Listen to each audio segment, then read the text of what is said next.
बहुत दूर बादलों से भी ऊपर एक जादुई दुनिया थी जिसे मैंगो गांव कहा जाता था। यहाँ हर तरफ रोशनी, खुशियाँ और जादू था और पूरे गांव की शक्ति एक ही चीज से आती थी, सन मैंगो। मैंगो फेरी इस गांव की सबसे बहादुर रक्षक थी। आज गोल्डन मैंगो फेस्टिवल था और पूरा गांव जश्न मना रहा था, लेकिन किसी को नहीं पता था कि एक बड़ी मुसीबत उनकी ओर बढ़ रही है। अचानक सन मैंगो गायब हो गया। पूरा गांव सन्न रह गया। मैंगो फेरी ने फैसला कर लिया कि वह सन मैंगो को वापस लेकर आएगी। उसे जमीन पर चमकते हुए अजीब निशान दिखाई दिए। वे निशान मैंगो फॉरेस्ट की तरफ जा रहे थे।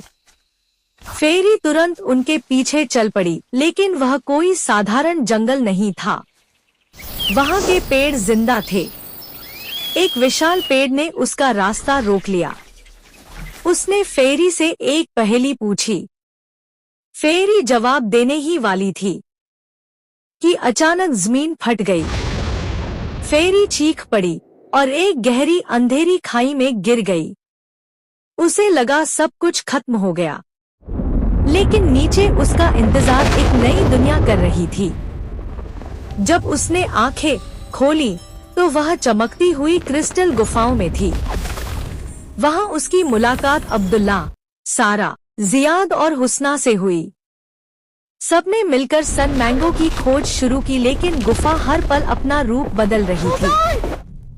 पुल टूट रहे थे, दीवारें हिल रही थी, रास्ते गायब हो रहे थे। उन्हें एक पुराना नक्शा मिला। उस नक्शे ने एक बड़ा रहस्य खोल दिया। सन मैंगो तक पहुंचने के लिए उन्हें एक प्राचीन द्वार खोलना था। उस द्वार के पीछे एक विशाल क्रिस्टल मैंगो ड्रैगन था। ड्रैगन ने हमला कर दिया।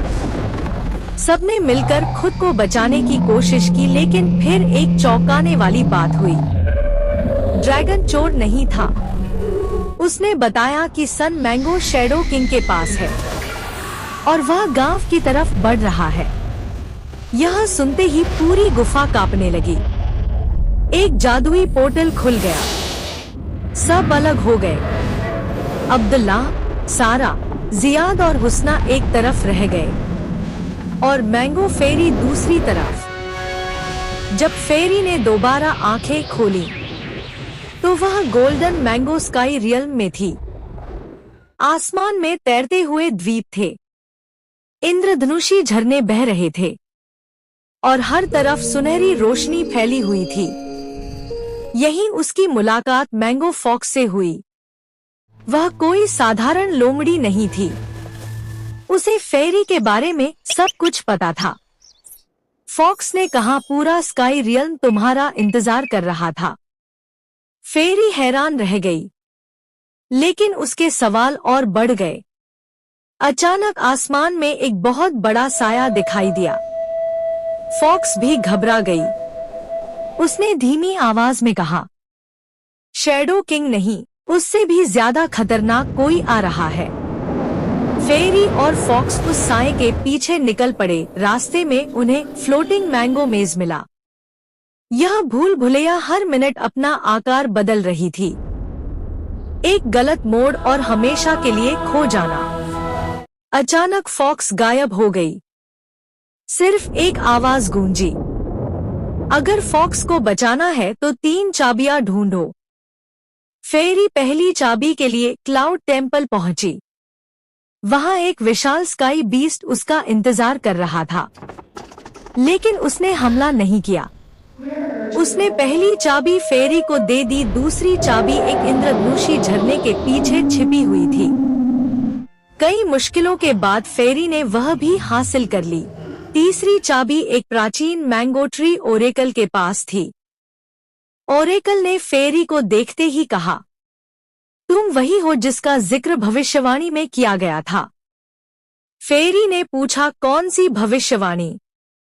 ओरेकल ने कहा, शैडो किंग ने सन मैंगो नहीं चुराया। फेरी हैरान रह गई। फिर ओरेकल ने कहा, सन मैंगो ने खुद शैडो किंग को चुना था। पूरा आसमान शांत हो गया। फेरी को अपनी बातों पर यकीन नहीं हो रहा था, लेकिन अब सच उसके सामने था। तीनों चाबियां मिलते ही फॉक्स आजाद हो गई। फॉक्स फेरी को एक पुराने महल की ओर ले गई। वहां शैडो किंग खड़ा था। फेरी तैयार थी। उसे लगा अब अंतिम युद्ध होगा, लेकिन शैडो किंग ने हमला नहीं किया। उसने सिर्फ सन मैंगो उठाया और फेरी की ओर बढ़ा दिया। मैं खलनायक नहीं हूं, मैं इसकी रक्षा कर रहा था। फेरी को अब सब समझ आ गया। जो उसे दुश्मन लग रहा था, वह असल में रक्षक था। फेरी सन मैंगो को लेकर वापस मैंगो गांव पहुंची। जैसे ही सन मैंगो अपनी जगह पर रखा गया, पूरा गांव रोशनी से भर गया। पेड़ फिर से चमकने लगे, फूल खिल उठे, इंद्रधनुष आसमान में फैल गया। लोग खुशी से झूम उठे, पक्षी आसमान में उड़ने लगे, झरने सुनहरी रोशनी में चमकने लगे, और फिर सब कुछ ठीक हो गया। मैंगो फेरी ने पहली बार सुकून की सांस ली। वह एक बड़े आम के पेड़ की शाखा पर बैठ गई। हल्की ठंडी हवा चल रही थी, पक्षी मधुर गीत गा रहे थे, आसमान बिल्कुल साफ था। फेरी मुस्कुराई। उसने एक मीठा पका हुआ आम तोड़ा और आराम से आम खाने लगी। नीचे पूरा मैंगो गांव चमक रहा था। फॉक्स उसके पास बैठी थी। दूर आसमान में एक सुंदर इंद्रधनुष दिखाई दे रहा था। हर सफर का मकसद सिर्फ जीतना नहीं होता, कभी कभी मंजिल सुकून भी होती है। जो चीज हमें दुश्मन लगती है, जरूरी नहीं कि वह बुरी हो। सच तक पहुंचने के लिए हिम्मत, धैर्य और अच्छे दिल की जरूरत होती है। और जो कभी हार नहीं मानता, आखिर में रोशनी उसी को मिलती है। प्लीज हमारे चैनल को सब्सक्राइब